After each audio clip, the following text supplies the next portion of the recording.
ومرتزقة تركيا.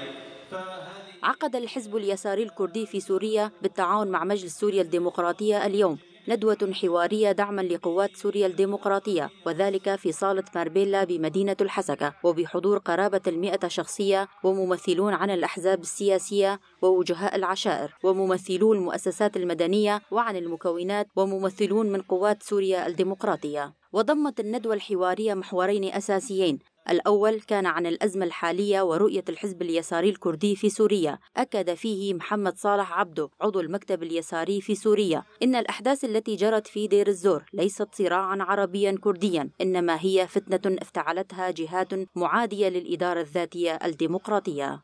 ما جرى في دير الزور ليس صراعا عربيا كرديا، وإنما هي فتنة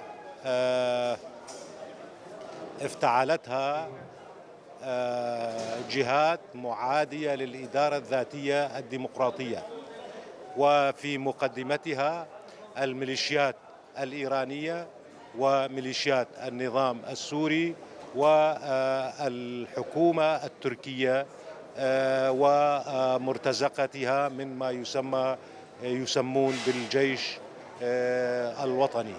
أما المحور الثاني فركز على دور الإدارة الذاتية ومسد وقسد في استقرار المنطقة وترسيخ وحدة المكونات. أوضح فيه عضو الهيئة التنفيذية لمجلس سوريا الديمقراطية ثابت الجوهر إن الآراء التي ظهرت خلال الندوة بيّنت إن مكونات شمال وشرق سوريا بعشائرها وأبنائها تقف إلى جانب قواتها العسكرية.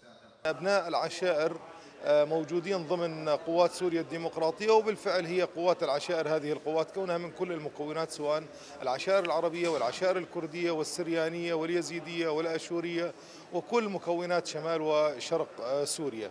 ولكن اجتمعت مصالح هذه الدول وبهذا التوقيت على تصوير هذا المشهد كما تم بثه على مواقع التواصل الاجتماعي والإعلام المسموم بأنها فتنة عربية كردية، ولكن من خلال تماسك هذه العشائر وبالتحديد العشائر العربية والشرفاء منهم والعشائر الكردية وإصدار هذه البيانات والزيارات لشيوخ وجهاء العشائر والتواصل مع الشرفاء من شيوخ وجهاء العشائر في منطقة دير الزور، فشل هذا المخطط، وحاليا قوات سوريا الديمقراطية تخوض معركة الأمن والأمان. واختتمت الندوة بفتح باب النقاش أمام الحضور وطرح أفكارهم ومقترحاتهم لديوان الندوة وأخذها بعين الاعتبار. مستبدة في المنطقة ومرتزقة تركيا.